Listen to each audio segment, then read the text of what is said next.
The majority of people around the world don't know exactly the importance of globalization for each one of their lives.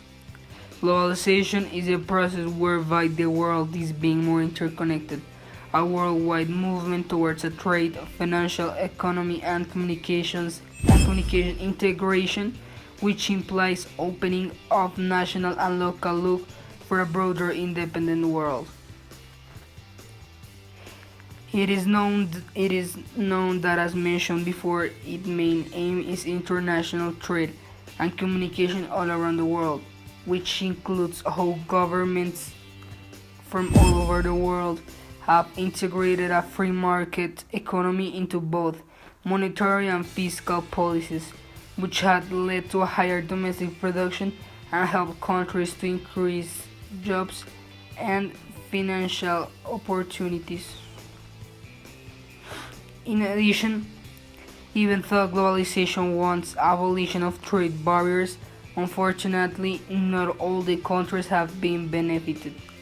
As an example of this is the sub-Saharan African countries, while new industrialized countries are positively affected. In addition, even though globalization wants abolition of trade barriers, unfortunately not all countries have been benefited. As an example of this, the sub-Saharan countries, while the industrialized countries are positively affected. Also, people should know, in one hand, NCIs undeveloped countries produce more income as their economy is based on secondary and tertiary sectors, which are responsible of manufacturing and services in each country. While, in the other hand, the economy of developing countries is based on the primary sector, which is in charge of the extraction of raw material. This means they don't earn as much money as the other countries. Now, let's take multinationals and their importance.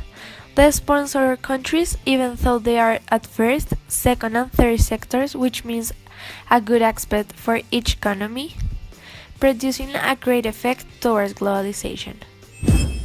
Furthermore, now that we know the general ideas to understand globalization, let's evaluate why its impact has not been uniform. Firstly, it is totally true that the impacts of globalization have not been totally uniform due to the fact that it has brought advantages and disadvantages for the economy and standards of living of each country. To start, let's mention what positive impacts it has brought worldwide. First, it is beneficial to industries and large companies, and as a consequence of it, it increases the concentrations in powers, leading to inequalities in population. Taking into account multinationals, they have increased their investment in places like India and have been also interested in industries such as banking. As a consequence of these advantages, new jobs have been created. Industries who supply raw materials have prospered. It has been invested in new technology and methods that have raised standards, and finally, it has created new jobs in IT sectors such as administrations or call centers.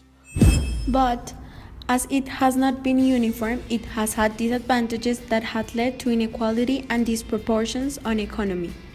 Firstly, globalization has led to take thousands of unemployed that are educated or unskilled to become jobless due to the closing of enterprises who have not done well. Another negative impact has been on small industries, which employ the largest number of workers after agriculture, which relates to the first economic sector. Finally, the third negative impact has been how, in small industries such as toys or plastics, where manufacturers have been affected due to competition with other industries. To sum up, and to answer the question, globalization has not been uniform thanks to its negative and positive consequences that have led to changes in the employment of each country's economy, employment, and standard of living.